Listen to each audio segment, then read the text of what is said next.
8 words SJWs have attempted to change the meaning of. Hey, it's Prince of Queens, and I'm here today to give some examples to add evidence to the notion that fourth wave intersectional feminist social justice is a regressive, authoritarian ideology that attempts to control the very way that people think by any means necessary, including shifting the goalposts of what they are talking about whenever they feel like it. You see, their mentality is that of a cult, and it seeks to relentlessly beg the question in terms of providing evidence for the supposed problems of the world that it claims to want to correct.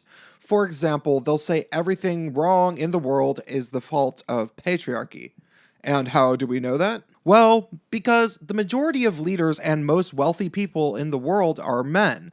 So they must have done a bunch of stuff wrong because, they're men and they clearly shouldn't be in charge. I realize that there are people legitimately unintelligent enough that they'll actually think this logic is sound. And those are the types of people that can be fooled by such logical sentences as, apples are far superior to oranges because banana. That all said, these are the same people who you can fool by attempting to culturally change definitions of words that are either actually in the dictionary or slang terms that have a long-standing cultural consensus in terms of what they actually mean to most people. You see, social justice warriors realized that if they couldn't accurately accuse people of being evil super easily because somebody hadn't actually done something evil, they decided that they would just go ahead and change the definition of various words that described evil actions. Here's 8 of the words that they've tried to change the meaning of. Number 1 is the word troll, which is social media slang that's been around since the 90s. There have always been a few variations on what trolling is, but it almost unanimously had to do with being humorous, pretending or exaggerating one's position for the sheer motivation of seeing if you could get somebody to believe what you are saying for your own entertainment, or to publicly embarrass the gullible person you are trolling, and to just generally get a rise out of somebody or an entire community online. Some people say that trolling is the targeting of an individual or online community, but I don't really think that that's accurate. I think that gang stalking, cyberbullying, and spamming might be more adequate descriptions of those actions. Regardless, the classic trolling act would be to pretend to be a horrible misogynist to a feminist on Twitter and send somebody like Lindy West rape threats. Obviously, this is just an attempt to get a rise out of her because I'm fairly sure there's never been a case of a rapist who first warned his victims on Twitter, and also because, well, no comment. That all said, social justice warriors have changed the definition of trolling to be disagreeing with somebody on the internet, which is deeply annoying to anybody who's actually been on social media for longer than a few years. They even now have upvoted the top definitions on the Urban Dictionary to justify this change of definition. Not that there was maybe a better definition on the Urban Dictionary. I don't think the Urban Dictionary is all that great anymore, honestly. I used to think it was cool. Anyhow, if it makes anybody feel any better, I can assure you that social justice warriors are not the first crowd of morons to misunderstand what a troll truly is. Last decade, post-rave Burning Man festival trash type people kept telling everybody that I was a quote-unquote troll because I didn't think that Burning Man culture was cool for various reasons, in a very similar fashion to the way I no longer think that social justice culture is cool. In both cases, the people lived in such an insular bubble in terms of believing that the world revolves around either fourth wave intersectional feminist social justice or post-rave Burning Man festival type stuff that they couldn't contemplate that somebody would have well-formulated arguments against either culture. And so they spread rumors that I was a quote-unquote troll, hoping that people would stop paying attention to me as I continued to beat idiots in debates.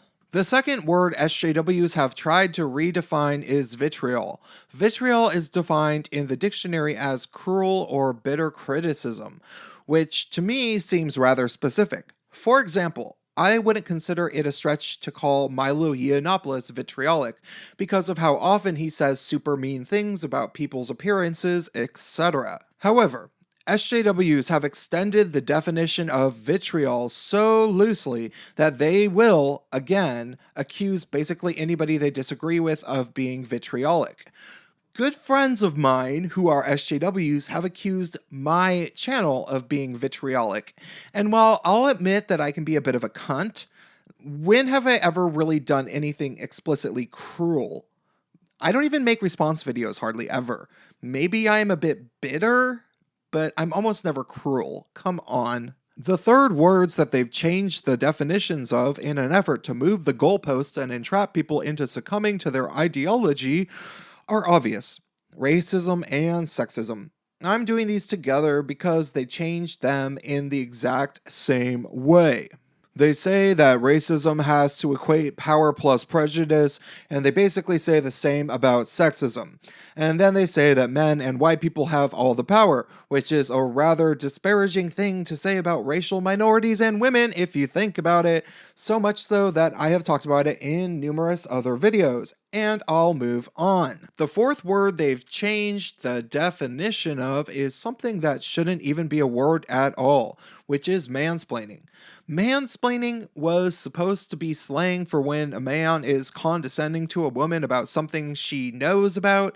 In particular, it applies in a work setting where she would have to know about the topic in order to be hired. Like I said, it's already a stupid word because we didn't need to make gender-specific words for times in which people are condescending, and unless a guy openly admits that he was condescending because somebody is a woman, we'll never know why he did it. However, now SJWs basically will accuse men of mansplaining anytime they ever explain anything on the internet, including times in which they were explicitly asked specific questions. Seriously, I've seen women post on Facebook things like, "Why on earth did people not vote for Hillary Clinton? Trump is so awful." And when I tell them why, they accuse me of mansplaining.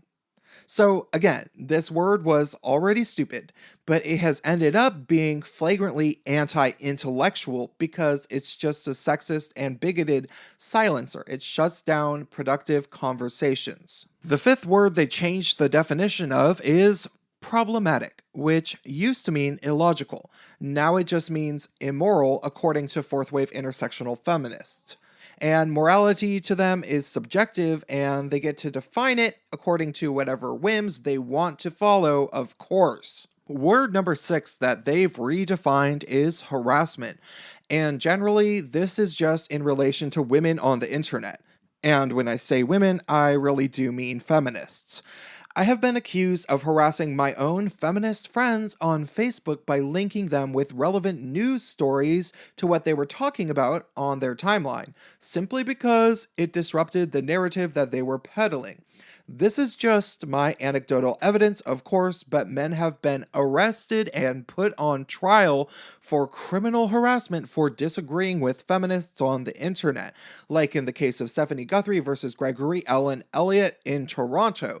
So this definition change is a serious problem. The seventh word they changed the definition of is another obvious one, which is fascist.